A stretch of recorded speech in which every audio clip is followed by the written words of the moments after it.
if I could relate a real quick experience that I had at a hospital visit one time. We were doing a visit at the University of Michigan, Ann Arbor. And on a side note, some of these pictures that Steele has shown here have pictures of the patients in the rooms. When those pictures were taken, we had signed release forms from the parents. The HIPAA requirements, or the HIPAA restrictions won't let you take pictures. We don't know what these kids have gone through. We don't know who they are. We don't know their names. We can't take their picture, and there's real tight restrictions on that. But we actually, when we had pictures taken of the children in the hospital, we had signed release forms from their parents. But we went in and we did an event in the Children's Hospital in Ann Arbor, Michigan. And the 501st was there, and I was the one with the droid. We went into a conference room. Kids came down from the rooms to interact with the characters. And one of the nurses came up to me and said, we have some kids that can't get out of their beds. Would you mind doing some room visits? And I said, of course. We went down the hallway, and this one particular one that changed my view of things. I rolled into the room, and when we go to do a room visit, usually the nurse and the droid goes in the room, and we stand outside kind of peeking around the corner of the door. So we went into the room, and there was a young teen gal, probably 12, 13 years old, laying in bed, bandaged head, had a couple dozen wires coming out of her cap. Her mom was down at the foot of her bed, and I don't remember the girl's name. I'll call her Shirley. And the mom says, Shirley, look who's here to see you. And the nurse said, Shirley, we have a special visitor. And of course, R2 is beeping and making his noises and waving his little utility arms.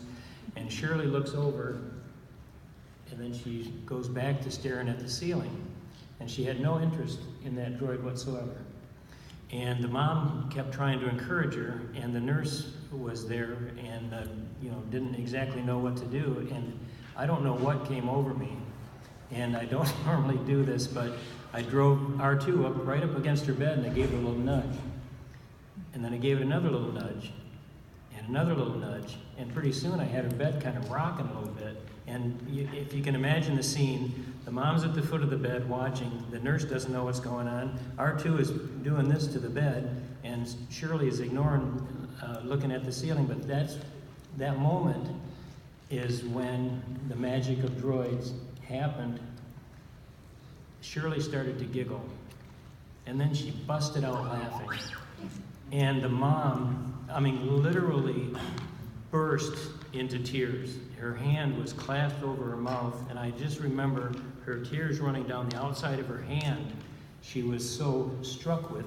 And I don't know what Shirley had been through, but I'm imagining that this was one of the first moments after her surgery that the mom and Shirley realized that there was a life beyond what they had just gone through. And the nurse was crying, and of course I'm outside blubbering like a little kid. And the mom, with her hand over her mouth, didn't have words, and the nurse finally said, R2 has to go now, Shirley, can you wave goodbye? And Shirley, I remember she lifted her hand, was like this, and she moved her arm like that, and she had very little control, but she was interacting with this droid. And I couldn't have done that.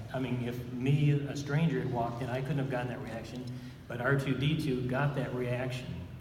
And the mom ran down the hallway after me, after we left, and she was just, totally thankful and just amazingly grateful that we had taken the time to bring R2 to see her daughter. You made me cry. It's all right. Very passionate about this.